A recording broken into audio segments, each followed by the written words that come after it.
Los medios de comunicación que nos acompañan. Hoy estamos aquí porque en nuestro grupo parlamentario hay una gran preocupación por la decisión del Gobierno de la República de suspender la convocatoria de Cencida para otorgar recursos a las organizaciones de la sociedad civil que dedican su labor a la prevención, a la detección y al combate a la discriminación relacionados con el VIH-Sida. Cencida ha conservado esta convocatoria desde 2006 a 2018. Ahí se encuentran los informes de cómo fueron asignados estos convenios y también su ámbito de aplicación, por lo que siempre ha habido transparencia al respecto. Esto no se está pidiendo una concesión graciosa, si lo que queremos es que se dé cumplimiento al artículo 1 y 4 de la Constitución, pero que también se dé cumplimiento al artículo 6 de la Ley de Fomento a las actividades realizadas por las organizaciones de la sociedad civil. Es decir, no son dádivas, es cumplir con la ley. Además, nos sumamos al pronunciamiento que ya realizó la CNDH al respecto, donde manifestó que consideraba imprescindibles las aportaciones y el trabajo desarrollado por estas organizaciones en la prevención de la transmisión del VIH. Porque pensar en el combate al VIH sin el apoyo de las organizaciones de la sociedad es inconcebible, ya que son justo con ellas con las que podemos llegar y tener acceso a las poblaciones claves, donde muchos servidores no llegan, y realizar actividades que muchos gobiernos no pueden hacer. Afecta de manera importante además a grupos vulnerables que enfrentan discriminación y a poblaciones en zonas con altos niveles de pobreza como Guerrero, Chiapas o Oaxaca, donde la tercera parte de personas que tienen VIH son mujeres. Con esta acción del gobierno se corre el riesgo de que todas las acciones en las que se ha avanzado se vengan abajo. Es decir, estamos hablando de un franco retroceso. Queremos cumplir con tener un país libre de SIDA para el 2030. Y si no se emite la convocatoria, no se podrán cumplir con las metas y objetivos establecidos. Es decir, no es un gasto. Esto siempre va a ser una inversión con resultados ya invaluables y palpables. Y es no reconocer las aportaciones que las organizaciones han hecho durante más de 3 décadas. En el grupo parlamentario del PRI queremos dejar claro que apoyamos la transparencia y el combate a la corrupción, pero no se puede combatir la corrupción afectando a las poblaciones que más lo necesitan ni afectando los derechos humanos. No se puede atender un problema creando más problemas. Nosotros sí creemos en una sociedad civil activa y hemos sido testigos de los resultados que se dan cuando gobierno y sociedad trabajan de la mano, creando las grandes políticas públicas que atienden los graves problemas de salud. Por ello, hoy presentamos un punto de acuerdo para solicitar a Cencida a que dé la inmediata publicación de la convocatoria pública para dar estos apoyos que debió de haber salido desde febrero. Y de no hacerlo, entonces lo que nosotros queremos es que se nos dé un informe sobre la estrategia que se va a seguir al respecto, ya que ni siquiera pues se ha emitido el Plan Nacional de Desarrollo, donde podríamos ver cuál es la estrategia de salud con la que se está hablando. Ayer en un foro al respecto, el director de Prevención y Participación Social de Cencida dijo que esta suspensión se debía a que estaban buscando mecanismos innovadores para la participación de las organizaciones de la sociedad civil en el combate al VIH-Sida. Sin embargo, lo que nosotros queremos es que mientras se encuentran estos mecanismos, se siga con las políticas que ya están funcionando y con los programas que están dando resultados. Muchas gracias. Muy buenas tardes a todas, a todos. Queremos agradecer mucho a Alejandro, a Ricardo, a Rosa Isela, que nos están haciendo el favor de acompañar. Ellos estuvieron ayer en el foro a que se ha referido mi compañera Silvana Beltrones, y quisiera poderles compartir y hacerles a ustedes ver el problema tan grande del que estamos hablando. No es uno menor, no es tal vez el tema importante de la semana o de los últimos días, tal vez no será el de la Guardia Nacional, no será el de revocación, pero es estamos hablando de vidas de mexicanas y de mexicanos. Apenas la semana pasada hablamos del retiro de los recursos a organizaciones de la sociedad civil. de todas las organizaciones por su famoso comunicado número 1, en el que dan indicaciones a todos los funcionarios de no dar apoyos a las organizaciones de la sociedad civil, contraviniendo lo que dice la propia Constitución General de la República. Pero ahora vamos a ver caso por caso. Y ayer nos reunimos, como lo dijo Silvana Beltrones, con organizaciones que tienen que ver con el tema de VIH-Sida. Y es alarmante lo que está sucediendo. El tema del SIDA, que tiene más de 36 años, que se detectó el primer caso en México, a la par del mundo, y que se ha ido avanzando poco a poco en su prevención y en su atención, que México ha hecho lo propio, se ha debido fundamentalmente al trabajo de las organizaciones sociales. Lo decíamos ayer, mientras los gobiernos volteaban hacia otro lado, diferente al problema de salud que comento, las organizaciones de la sociedad civil en todo el mundo y en México hacían su trabajo. Hoy les doy un dato muy importante que ojalá escuchara el gobierno federal. El 14% de los casos de personas portadoras son detectadas por organizaciones de la sociedad civil. Y sobre todo de gentes que no tienen ningún síntoma, de personas que no saben que tienen, porque o están en una cárcel, porque están en situación callejera, porque están en las drogas, pero además no tienen un solo síntoma. Es un tema verdaderamente delicado. Y ayer lo decía Silvana hace un momento, pero quiero decirles otra frase que ocupó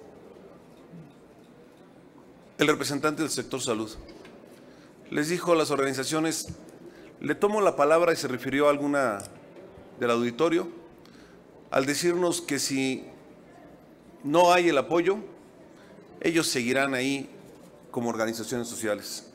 Seguramente sí van a seguir, pero al no contar con un recurso para hacer su actividad, el tema de salud, de contagio hacia miles y particularmente de jóvenes, puede ser algo grave, muy grave en nuestro país.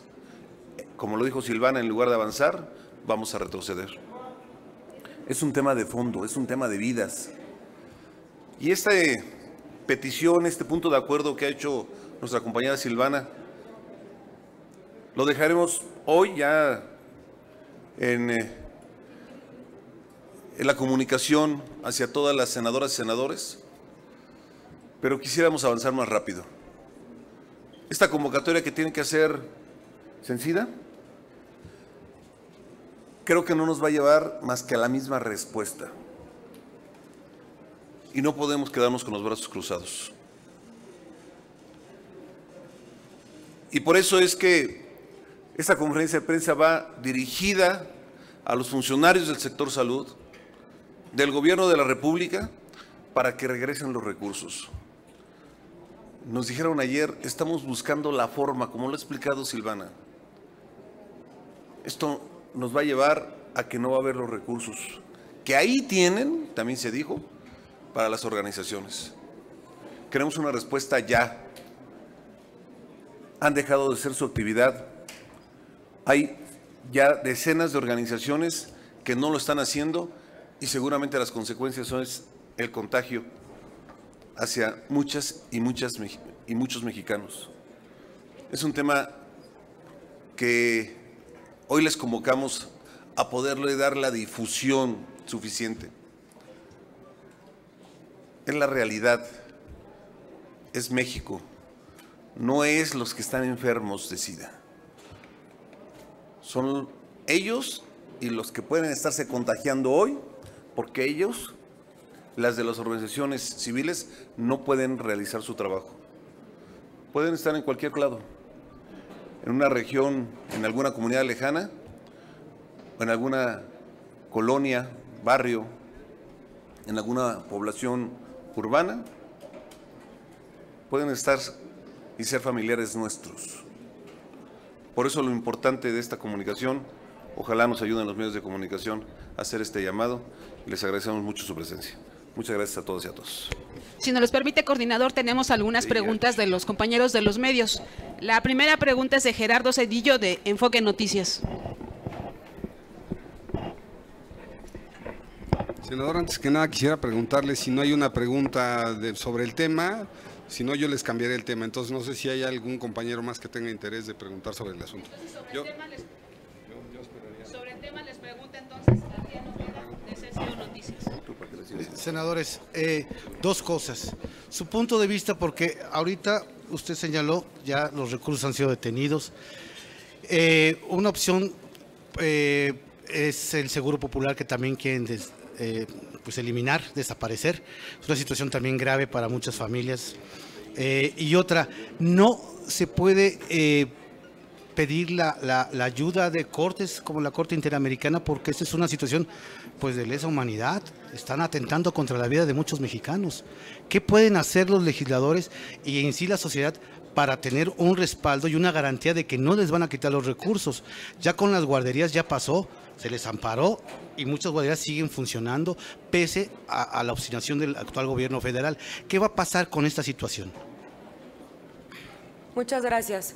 Al igual que con el tema de estancias infantiles, estamos conscientes de la división de poderes y en ese sentido nosotros no podemos tener una injerencia directa en el uso de estos recursos. Sin embargo, al igual que las estancias infantiles, no quitaremos el dedo del renglón al respecto y pediremos obviamente el apoyo también de otros organismos internacionales que defiendan derechos humanos y esperemos que el boletín que sacó la CNDH al respecto, en donde pide que se realice esta convocatoria aparte de Cencida, pues pueda tener una buena recepción por parte del sector salud, así como lo fue con el IMSS cuando la CNDH se pronunció al respecto de la guardería ABC, y ojalá y nos escuchen, porque no se puede seguir recortando los recursos de programas que, como dije, están funcionando, que tienen resultados invaluables, son palpables, pero sobre todo son transparentes. Pues nosotros no estamos de acuerdo en que se desaparezca un programa exitoso como es el Seguro Popular, que ha beneficiado a millones de mexicanos por muchos años. ¿Nos va a hacer el favor de hacer algo? Bueno, buenas tardes. Vengo de una organización que se llama Brigada Callejera de Apoyo a la Mujer. Es una organización que viene trabajando desde hace muchos años en la prevención de VIH-Sida. Y si hoy estamos aquí es porque nos interesa que la salud no se privatice, que la salud sea accesible para todos los mexicanos y sobre todo para las personas que tienen enfermedades terminales como es el VIH. No contar con un recurso para esta población es ir directamente a la muerte. Por eso hoy día muchas organizaciones nos preocupamos para que la labor que se viene haciendo de prevención se siga haciendo. Entonces, un llamado a quien tiene que mejorar estas leyes, que vean los programas de salud, que con esos programas no se juega, que se tienen que respetar, porque va con ello mucha gente que pueda arriesgar la vida. La gente que tiene VIH-Sida no se puede esperar a que haya un ajuste en esta política. Nosotros sabemos que hay muchos cambios, pero con la salud no se juega. Y un llamado para que toda la población nos juntemos, porque finalmente la salud es un derecho para todos. Y hoy día la gente que nos dedicamos a hacer la prevención también exigimos que los recursos se bajen de manera adecuada. Estamos en contra de la corrupción, estamos en contra de muchas organizaciones que han vivido del erario, pero señores, esas organizaciones son fundamentalmente que vienen de los propios gobiernos. Entonces no nos hagamos, nosotros como Brigada Callejera estamos aquí para el bienestar y la salud de todos los mexicanos. Entonces les pedimos a los periodistas que nos apoyen con mencionar que los recursos que hoy se vienen generando para proyectos exitosos, ya que la prevención del VIH y SIDA en México es un proyecto exitoso, incluso lo han retomado en otros países, se siga realizando. Muchas gracias. Vale la pena agregarles un tema que viene pegado a lo mismo, que es el tema de los retrovirales. Se habla de desabasto. Esto quiere decir que lo que hoy es gratuito para el 60% de los que tienen este virus, podrían quedarse sin el mismo, sin los medicamentos, y podría entonces perder la vida. No hay estrategia tampoco en salud, por lo tanto no se sabe qué es lo que va a pasar. No hay información. Por eso es tan importante que nos ayuden a poder dar a conocer al respecto de este tema tan importante. Adelante. Sí, continuando con las preguntas del tema.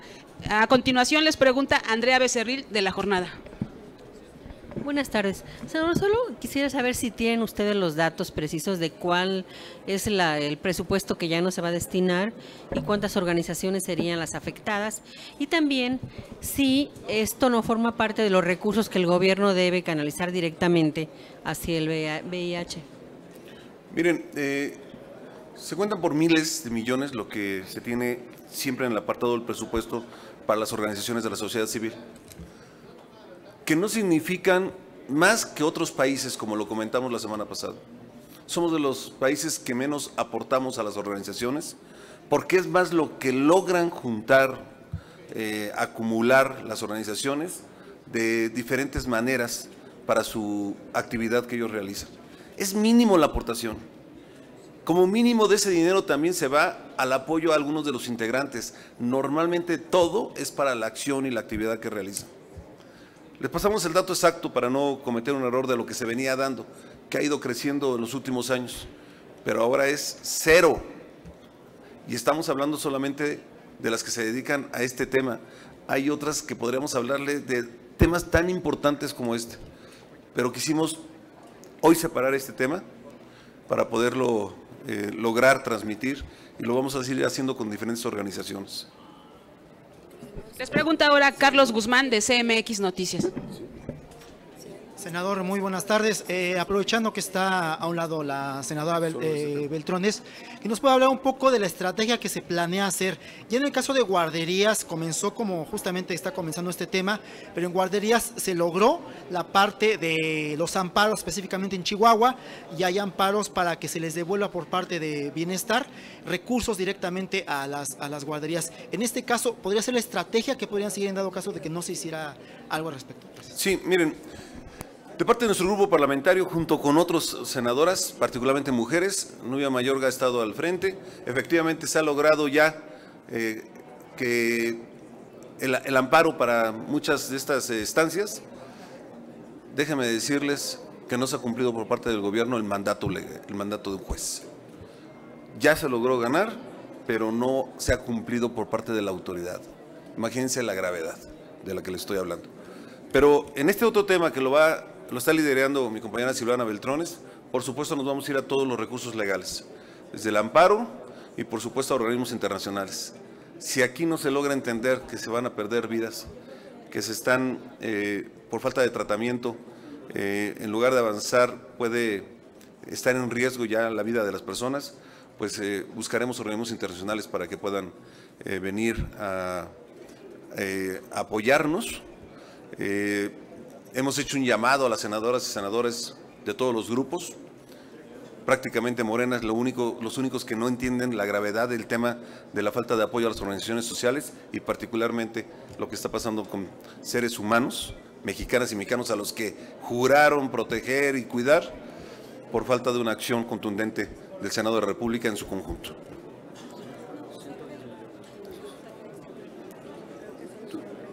Les vamos a dar el tema de...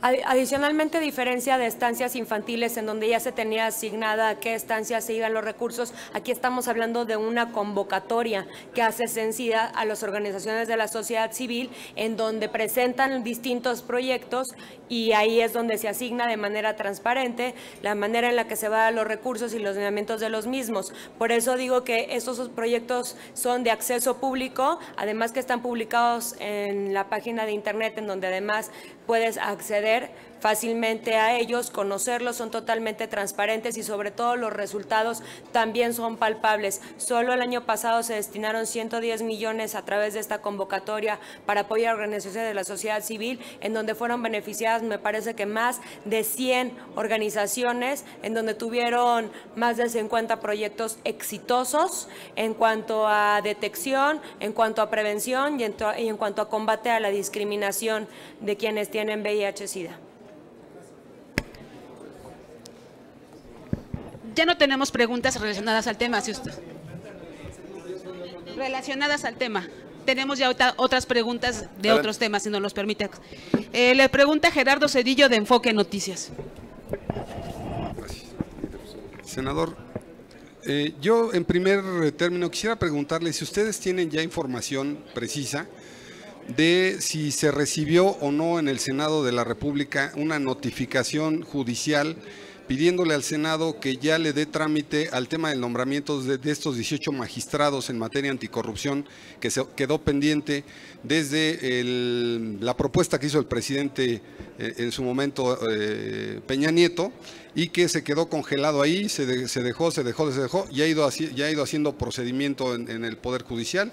Y entiendo que ya recibieron la notificación de una sentencia firme que obligaría al Senado a determinar qué van a hacer con esos nombramientos, y lo digo porque además está también la iniciativa del presidente de la Junta de Coordinación Política que va en otro sentido, pero para nombrar cuestiones en materia anticorrupción. Entonces quisiera saber si ya se recibió esto y si el Senado estaría ya en un desacato judicial y en una falta. Miren, no nos ha notificado al grupo parlamentario o a las senadoras y senadores. Si ya lo tiene la mesa directiva, habremos de investigar si tiene esta notificación. Lo que sí estamos haciendo nosotros es un exhorto que en lugar de estar haciendo propuestas o inventos todos los días respecto a otra sala, que si quitan el Consejo de la Judicatura, el que va dirigido a apropiarse de la Corte, lo que tenemos que hacer es cumplir con nuestro deber. Que dejen de buscar pretextos o alternativas. Se decía que porque no es suficiente por la cantidad de casos que tienen que hacer las magistradas los ministros y ministras que tienen que resolver, no podían encargarse de estos otros casos de corrupción. Queremos decirles que solo es el 0.47%, 0.47% de todos los casos que se tienen en la Corte al respecto de las acciones irregulares de los servidores públicos. Entonces, sí hay posibilidad de atender los casos, sí hay suficiencia, y lo único que les está moviendo es el cómo apoderarse de otro poder, el cómo lograr el control de la Corte, y por lo tanto ahí nosotros iremos totalmente en contra. No sabemos la notificación y lo que estamos haciendo es el exhorto a ya pasar los nombramientos de estos 18 magistrados, que son importantes para cumplir todo el sistema. Ya tenemos, por cierto, nuestra fiscal anticorrupción, que la aprobamos en el Senado de la República. Incluso vamos a acompañar el día de mañana a Xóchitl Gálvez, que va a pedir que venga para que nos explique cómo va, cuál es su camino, cuál es su programa, cuál es su plan de trabajo en el tema de anticorrupción. Mañana lo habrán de subir, ojalá todos los partidos quieran apoyarla para que puedan venir a darnos cuenta cómo va en su trabajo. Pero necesitamos el sistema completo y estos 18 nombramientos urge que ya se puedan aprobar por el Senado de la República. Le insistiría, ¿quién estaría en desacato en caso de que ya se hubieran cumplido? Porque así se ha dicho. El Senado de la República. Ya 24 horas se cumplieron. ¿Sería el presidente del Senado el que estaría desacatando al no turnarlo o serían los 128 senadores? Es que ese es el camino. Primero, si no nos informan, es la mesa directiva, el presidente de la mesa directiva, y si no sacamos los nombramientos bajo esta instrucción, seríamos el propio Senado de la República. La siguiente pregunta es de Amador Narcia, de Noticieros Televisa. ¿Qué tal? Buenas tardes, senadoras, senadores, gusto en saludarlos. Coordinador, preguntarle sobre la perspectiva de crecimiento del Fondo Monetario Internacional, que disminuyó de 2% a 1.6%, pero el presidente dice tener otros datos. Preguntarle su opinión sobre lo que está pasando en materia económica en el país. Y el segundo tema, el presidente prometió en campaña que no iba a haber más impuestos. Sin embargo, el subsecretario el día de ayer abrió la posibilidad que a la mitad del sexenio podría haber nuevas cargas, sobre todo en las llamadas plataformas digitales. También pedirle su opinión. Muchas gracias. Sobre la tenencia, es sobre lo que... Y sobre también el tema de la tenencia, coordinador. Muchas gracias. Bueno, primero, imaginen ustedes, no hablo del gobierno anterior, sino de los otros gobiernos, o imaginen en otros países que el presidente de la República diga: yo tengo datos diferentes a los organismos que están dedicados a decir la perspectiva de crecimiento de un país. Estoy seguro que sería muy complicado para ese gobierno poder explicar datos diferentes a lo que organismos internacionales y nuestros propios organismos estuvieran dando. Pero aquí ha sucedido que desde hace ya varios meses se da un dato por el gobierno y se da un dato por diferentes organismos, por diferentes instituciones, y se dice: tengo otros datos y les voy a demostrar que sí. Se dijo de 4% de crecimiento el compromiso del gobierno federal. Lo bajó su secretario de Hacienda y después el propio presidente desmintió a su secretario de Hacienda. Lo más grave es no que se desmienta al secretario de Hacienda, que alguna información ha de traer. Lo grave es que a estos organismos y estas instituciones se les diga que trae otros datos y que entonces no será como ellos lo están informando. Es muy grave, porque si no vemos nuestra realidad, entonces no se toman decisiones oportunas para revertir esta circunstancia. Eso es lo grave del tema. Que si en este momento no se toman algunas acciones, va a seguir sucediendo lo que nos ha pasado en los últimos 3 o 4 meses, que por no tomar las acciones respectivas, vienen de 4 a 3, a 2, y ya se dijo de 1.6, aunque algunos ya han dicho que solamente 0.5. Y entonces ellos siguen diciendo que no hay problema y que se va a crecer como lo han considerado.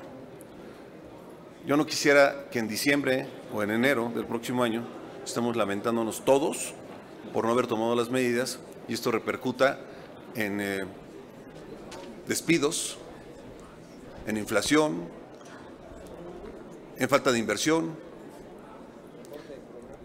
y por supuesto en el recorte de los programas que afectan directamente a los que más lo necesitan.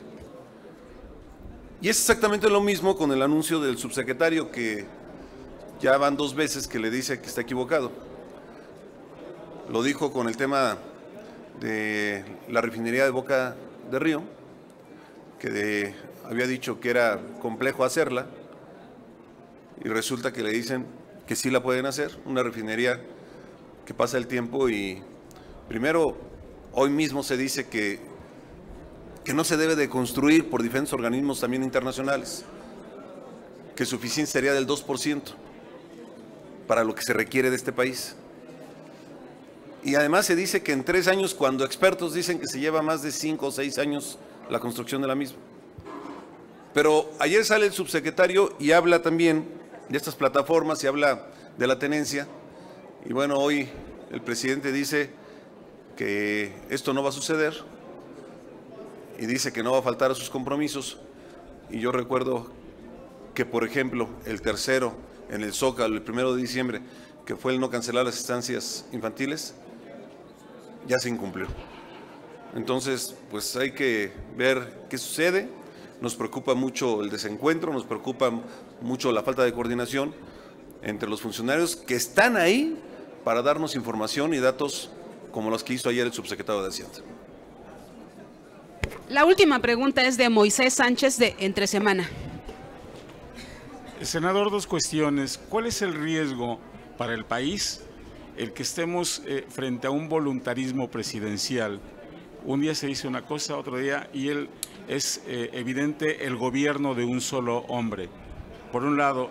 Por el otro lado, el mismo subsecretario ayer aludió a lo que llamaríamos una tregua fiscal de 3 años. Y en 3 años, si mal no recuerdo, habrá una elección intermedia. Por supuesto que esta elección será un poco antes de que llegue la miscelánea fiscal al Congreso y que se esté tratando el presupuesto del 2022. ¿Cuáles son estos? ¿A qué riesgos nos enfrentamos los ciudadanos con todo este tema de esta mezcolanza? Y reitero, el voluntarismo presidencial. Gracias. Miren, yo me refiero al todo. Y el todo es porque hoy estamos hablando de salud, pero podríamos hablar de infraestructura, de Pemex y de inversión. Todas son ocurrencias, no hay programas, no hay estrategia, o por lo menos no nos han dado a conocer. Y el riesgo en el que están colocando al país es enorme. La estabilidad financiera, el crecimiento logrado por los últimos años, del tamaño que ustedes quieren, pero siempre crecimiento. Hoy se estima crecimiento muy bajo, el más bajo en los últimos años, y ya no solo dicen para este año, dicen para el siguiente también. Entonces, estas decisiones pueden tener un impacto enorme en lo que más nos interesa a nosotros, que es en el poder adquisitivo, en los recursos que puedan tener las familias que más lo requieren y lo más lo necesitan en este país. Ya no hablemos de estabilidad social, de gobernabilidad, de la no injerencia en los procesos electorales. Vámonos solamente a la economía de las familias mexicanas. El discurso de hacia atrás, creo que ya debemos hacerlo a un lado. Ya son varios meses con muchísimas decisiones que les han sido señaladas como equivocadas, que tienen que asumir y que entonces tienen que aceptar para poder evitar algo que nuestro grupo parlamentario habremos de decirles la semana de Pascua en una sesión aquí en el Senado, sus decisiones y las consecuencias que ya les hemos advertido y que vemos hacia el futuro, para que nadie diga que no se les dijo a tiempo. Eso lo vamos a hacer en la semana de Pascua, aquí en el Senado. Si no hay posibilidad de hacerlo adentro, lo vamos a hacer aquí afuera, para decirles, advertir lo que posiblemente viene para el país, que no se ve nada bueno. Muchas gracias. Gracias a ustedes, muchas gracias senadores, senadora, y también a Rosa Isela Madrid, Ricardo Guerrero y Alejandro Jaimes. Muchas gracias.